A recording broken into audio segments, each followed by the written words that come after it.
Hello students, today I am going to start your new chapter pair of linear equation in two variable. Okay, in the previous class you have well studied about what is the linear equation in two variable. Okay, now in this class you will study about the solution of linear equation in two variable. मतलब क्या है, सीधा सा मतलब है आप पहले की क्लास में क्या पढ़ते थे। आपके पास लीनियर इक्वेशन अगर टू वेरिएबल की लिखनी होती तो कैसे लिखते थे आप लिखते थे 2x plus 3y is equal to क्या 4। तो अगर मैं पूछूं ये क्या है तो आप कहेंगे लीनियर इक्वेशन इन किस में है, टू वेरिएबल में। ठीक, ऐसे ही अगर मैं कोई क्वेश्चन और दे दूं आपको x minus 3y is equal to 6, तो यहाँ भी देखिए ये भी क्या है, linear equation in two variable. कहने का मतलब ये भी लीनियर इक्वेशन टू वेरिएबल की है, ये भी लीनियर इक्वेशन टू वेरिएबल की है। लीनियर इक्वेशन क्या होती है आप प्रीवियस क्लास में पढ़ चुके हैं। ठीक, इस क्लास में आपको करना क्या है, इस क्लास में आपको सीधा सा करना है कि आपको इन दोनों इक्वेशन को अब मिला के सॉल्व करना है। ठीक, और सॉल्व इस तरह करना है कि आपको सॉल्व करने का मतलब क्या है, आपको x और y की वो वैल्यू फाइंड करनी है जो इसको भी सेटिस्फाई करे और इसको भी सेटिस्फाई करे। सेटिस्फाई करने का मतलब क्या है, हाँ है, सेटिस्फाई करने का मतलब क्या है, सेटिस्फाई करने का मतलब है कि x की वैल्यू और y की वो वैल्यू आप फाइंड कीजिए जो आप इस साइड में रखिए, आंसर कितना आ जाए 4, और वही x और वही y की वैल्यू आप इस साइड में भी रखिए तो आंसर कितना आना चाहिए 6। तो मैं कहूँगा x और y इसके क्या हैं, सॉल्यूशन। तो आपको इस चैप्टर में यही पढ़ना है कि दो लीनियर इक्वेशन को आप कैसे सॉल्व करेंगे। ठीक, इनके क्या क्या मेथड हो सकते हैं, इनको हम कई मेथड से सॉल्व कर सकते हैं। ठीक है, दूसरी चीज़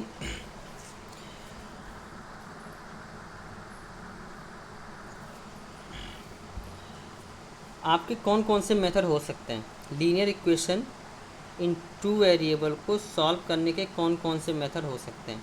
तो आपका सबसे पहला मेथड आता है ग्राफिकल मेथड। ग्राफिकल मेथड, ठीक। सेकंड मेथड आपका होता है सब्स्टिट्यूशन मेथड। ठीक, थर्ड मेथड आपका होता है एलिमिनेशन मेथड।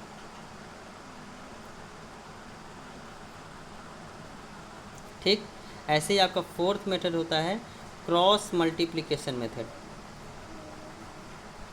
इन चार तरीक़ों से आप चीज़ों को सॉल्व कर सकते हैं। ठीक है ना, ये आपके चार मेथड होंगे। आप या तो दोनों इक्वेशन को ग्राफिकल मेथड से सॉल्व कर सकते हैं, या फिर सब्स्टिट्यूशन से, या फिर एलिमिनेशन से, या फिर क्रॉस मल्टीप्लिकेशन से। ठीक है, अगर दोनों इक्वेशन को आप किसी भी मेथड से सॉल्व करेंगे आपका आंसर हमेशा सेम आएगा। ठीक है ना, तो आज हम स्टडी करेंगे इस सब्स्टिट्यूशन मेथड की हेल्प से आप लीनियर इक्वेशन को कैसे सॉल्व कर सकते हैं। ठीक है ना, अच्छा करके देखते हैं। बात करते हैं सब्स्टिट्यूशन मेथड की। ठीक है, सब्स्टिट्यूशन मेथड की हेल्प से आप given equation, linear equation in two variable को कैसे सॉल्व कर सकते हैं। ठीक, इस मेथड में आपको करना क्या होता है, इस मेथड में आपको करना होता है, आपके पास अगर दो इक्वेशन है x plus 2y is equal to 4, ठीक, और दूसरी इक्वेशन है x minus Y is equal to 2। आपको इन दोनों इक्वेशन को सॉल्व करना। तो इस मेथड से आप इस इक्वेशन को कैसे सॉल्व करेंगे, मैं बात कर रहा हूँ सब्स्टिट्यूशन मेथड की। तो आप करेंगे क्या, किसी भी एक इक्वेशन को, चाहे इसको ले लीजिए चाहे इसको ले लीजिए। ठीक, मैं चलिए इसको ले लेता हूँ, नीचे वाले को। x की वैल्यू आपको y के टर्म में निकालनी होती है। तो अगर x की वैल्यू मैं y के टर्म में निकालूँ तो y को इधर लेकर आऊँगा, तो क्या हो जाएगा 2 प्लस क्या हो जाएगा y। अगर मैं इस इक्वेशन से x की वैल्यू y के टर्म में निकालूं, मतलब एक वेरिएबल की वैल्यू दूसरे वेरिएबल के टर्म में आप निकाल सकते हैं। कोई y की वैल्यू निकालना चाहता है तो बिल्कुल y निकाल लें, तो y इधर रखेगा, x को इधर लेकर जाएगा। ठीक, और y का माइनस इधर सब्स्टिट्यूट करेगा। कहने का मतलब एक वेरिएबल की वैल्यू दूसरे वेरिएबल के टर्म में आपको रखनी होती है। ठीक, मैंने फ़िलहाल इस इक्वेशन से x की वैल्यू निकाली है y के टर्म में। ठीक, अब जिस इक्वेशन से आपने x की वैल्यू निकाली है उसको भूल जाइए। ठीक, बचा कौन सा इक्वेशन है, ये इक्वेशन है। अब इस इक्वेशन में x की जगह आप क्या रिप्लेस कर देंगे, 2 + y। इस इक्वेशन में आप x की जगह 2 + y रिप्लेस कर देंगे।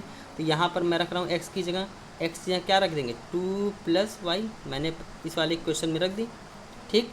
+2 × क्या, y है ही है, इज इक्वल टू कितना हो गया 4। इसको सॉल्व करिए तो 2 + y + 2y is equal to कितना हो गया 4। इसको और सॉल्व करिए तो क्या होगा 2 + 3y, 2 + 3y is equal to कितना हो गया 4। तो यहाँ से आप सॉल्व करेंगे तो y की वैल्यू कितनी आ जाएगी, 2 इधर जाएगा माइनस हो जाएगा, 4 - 2 कितना हो जाएगा 2, और 3 डिवाइड होगा तो 2y कितना आ गया 3, ठीक। 2/3 आ गया। अब इस 2/3 y की वैल्यू हमें मिल गई, ठीक। अब इस 2/3 की वैल्यू से आप x की वैल्यू निकाल सकते हैं। आपने x की वैल्यू निकाली थी y के टर्म में, तो x इज इक्वल टू कितना हो जाएगा 2 + 2/3, ठीक। इसको आप सॉल्व कर देंगे, आपको एलसीएम लेना आता ही है सॉल्व करना। तो 3 कितना हो जाएगा, ये 6 + 2, तो यहाँ से x की वैल्यू कितनी आ जाएगी आपकी 8/3। कहने का मतलब इन दोनों लीनियर इक्वेशन इन 2 वेरिएबल को मैंने सब्स्टिट्यूशन मेथड से सॉल्व किया है। तो x की वैल्यू कितनी आ गई 8/3 और y की वैल्यू कितनी आ गई 2/3, ठीक। कहने का मतलब अगर इस x और इस y की वैल्यू मैं इन दोनों इक्वेशन में रखूँ, ठीक, तो इस इक्वेशन को, ये दोनों इक्वेशन को ये वैल्यू क्या करेंगी, सेटिस्फाई करेंगे। यही क्या होती है, उनकी इक्वेशन होती है, ठीक है। आपको मैं कुछ होमवर्क भी दिए दे रहा हूँ, आप कुछ क्वेश्चन को अटेम्प्ट ज़रूर करिएगा। और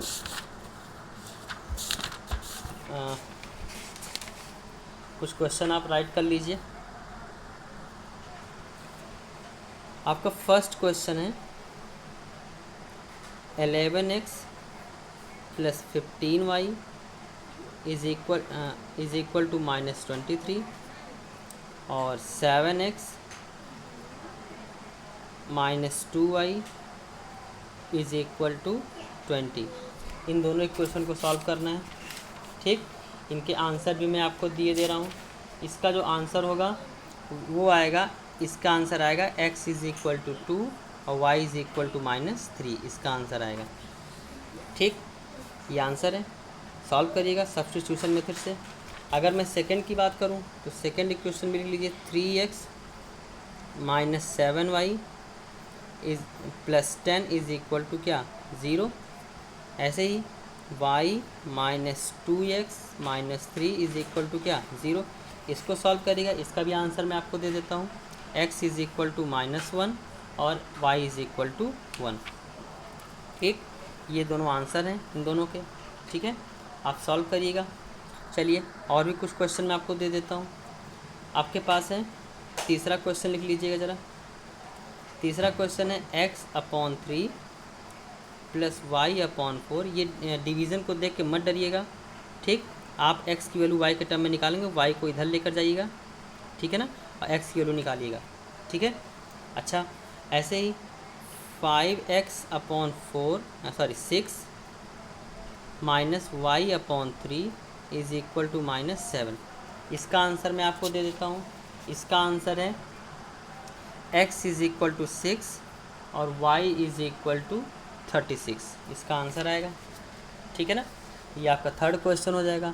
कुछ और भी क्वेश्चन मैं आपको दे दूँ, बिल्कुल नहीं डरिएगा। एक वेरिएबल की वैल्यू दूसरे वेरिएबल के टर्म में आप निकालेंगे, ठीक। एक डिवीज़न का मैं दे देता हूँ आपको। 4/4 क्वेश्चन देख लीजिए। 4/x + 3y is equal to कितना 8। ऐसे ही 6/x - 4y is equal to -5। इसका आंसर आप लिख लीजिए। इसका आंसर है आपका x इज इक्वल टू 2 और y इज इक्वल टू क्या आएगा 2, ठीक। अच्छा, कैसे करेंगे, थोड़ा मैं हिंट दे दूँ।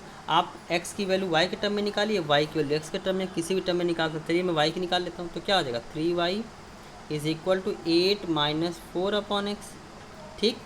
अब इस y की वैल्यू अगर आप निकालेंगे तो y की वैल्यू जब आप निकालेंगे तो क्या होगा, ये 3 इधर जाके डिवाइड हो जाएगा, क्या हो जाएगा 8/3 - 4/3x, ठीक। अब इस y की वैल्यू आप इसमें रखिएगा और सॉल्व कर दीजिएगा, ठीक है ना। तो ये क्या है आपका सब्स्टिट्यूशन मेथड है, ठीक। ये चारों क्वेश्चन आपको करने हैं। Thank you so much.